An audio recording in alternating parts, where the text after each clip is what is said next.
60 વર્ષ પછી સ્વસ્થ રહેવા રોજ શું ખાવું? લાંબા સમય સુધી તંદુરસ્ત રહેવાના 10 શ્રેષ્ઠ ખોરાક. નમસ્કાર મિત્રો, જો તમારી ઉંમર 60 વર્ષ કે તેનાથી વધુ છે અથવા તમારા માતા પિતા આ ઉંમરના છે તો આ વિડિયો અંત સુધી જરૂર જુઓ. 60 વર્ષની ઉંમર પછી શરીરમાં ઘણા કુદરતી ફેરફારો થાય છે. હાડકાં નબળા પડવા લાગે છે, પાચન શક્તિ ધીમી પડે છે, રોગ પ્રતિકારક શક્તિ ઘટે છે અને ડાયાબિટીસ, બ્લડ પ્રેશર તથા હૃદયના રોગોનું જોખમ વધી શકે છે. પરંતુ સારા સમાચાર એ છે કે યોગ્ય આહાર દ્વારા આ જોખમ ઘણું ઓછું કરી શકાય છે. ચાલો જાણીએ એવી 10 વસ્તુઓ વિશે જે 60 વર્ષ પછીના આહારમાં સામેલ કરવી ફાયદાકારક બની શકે છે. નંબર 1, દૂધ, દહીં અને છાશ. આની અંદર કેલ્શિયમ અને પ્રોટીન ભરપૂર હોય છે. તે હાડકાને મજબૂત રાખવામાં મદદ કરે છે અને પાચન માટે પણ લાભદાયક છે. જો લેક્ટોઝ પચવામાં તકલીફ પડતી હોય તો ડૉક્ટરની સલાહથી યોગ્ય વિકલ્પ પસંદ કરો. નંબર 2, લીલા પાંદડાવાળા શાકભાજી જેમ કે પાલક, મેથી અને સરગવાના પાન. આની અંદર આયર્ન, કેલ્શિયમ, ફાઇબર અને વિટામિન ભરપૂર હોય છે. તે હાડકાં, આંખો અને રોગપ્રતિકારક શક્તિ માટે ખૂબ ફાયદાકારક છે.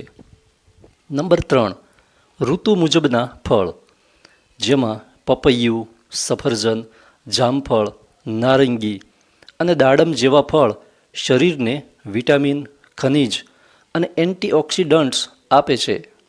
દરરોજ 1 કે 2 પ્રકારના ફળ ખાવાનો પ્રયત્ન કરવો જોઈએ. નંબર 4, સૂકા મેવા. બદામ, અખરોટ અને પિસ્તા જેવી વસ્તુઓમાં સ્વસ્થ ચરબી અને પોષક તત્વો હોય છે. મર્યાદિત માત્રામાં રોજ લેવાથી હૃદય અને મગજના સ્વાસ્થ્યને લાભ થઈ શકે છે.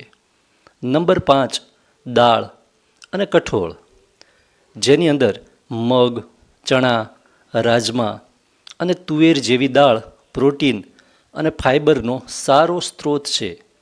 તે સ્નાયુઓ જાળવવામાં અને લાંબા સમય સુધી પેટ ભરેલું રાખવામાં મદદરૂપ બને છે. નંબર 6, આખા અનાજ જેમાં ઘઉં, જવાર, બાજરી, રાગી અને ઓટ્સ જેવા અનાજમાં ફાઇબર વધુ હોય છે. તે પાચન સુધારવામાં અને બ્લડ શુગરને નિયંત્રિત રાખવામાં મદદરૂપ થઈ શકે છે. નંબર 7, તલ અને અલસી જેની અંદર કેલ્શિયમ અને ઓમેગા-3 ફેટી એસિડ્સ હોય છે. હાડકાં અને હૃદયના સ્વાસ્થ્ય માટે આનો મર્યાદિત ઉપયોગ ખૂબ જ લાભદાયક બની શકે છે. નંબર 8, પૂરતું પાણી. ઉંમર વધતા તરસ ઓછી લાગે છે પરંતુ શરીરને પાણીની જરૂર રહે છે. દિવસ દરમિયાન પૂરતું પાણી પીવું. જો ડૉક્ટરે પ્રવાહી પર મર્યાદા ન મૂકી હોય તો ડિહાઇડ્રેશનથી બચવામાં મદદ કરે છે. નંબર 9, હળદર અને આદુ.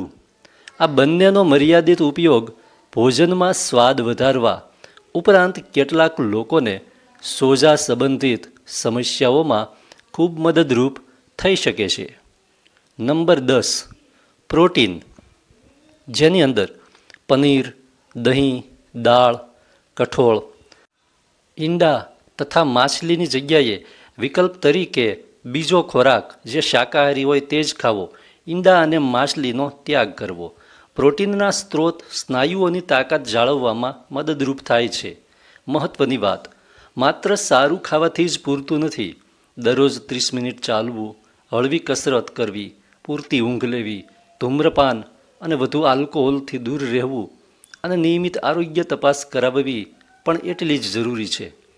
જો તમને ડાયાબિટીસ, કિડનીનો રોગ, હૃદય રોગ અથવા અન્ય ગંભીર તકલીફ હોય તો આહારમાં મોટો ફેરફાર કરતાં પહેલાં ડૉક્ટર અથવા ડાયેટિશિયનની સલાહ જરૂર લો. મિત્રો, 60 વર્ષ પછી સ્વસ્થ રહેવાનું રહસ્ય કોઈ મોંઘી દવામાં નથી પરંતુ સંતુલિત આહાર, નિયમિત કસરત અને સારી જીવનશૈલીમાં છે. જો તમને આ માહિતી ઉપયોગી લાગી હોય તો વિડીયોને લાઈક કરો, તમારા પરિવાર અને મિત્રો સાથે શેર કરો અને આવી જ સ્વાસ્થ્ય સંબંધિત વિશ્વસનીય માહિતી માટે અમારી ચેનલને સબસ્ક્રાઈબ કરવાનું ભૂલશો નહીં. ધન્યવાદ. ફરી મળીએ એક નવા ઉપયોગી વિડીયો સાથે. ધન્યવાદ.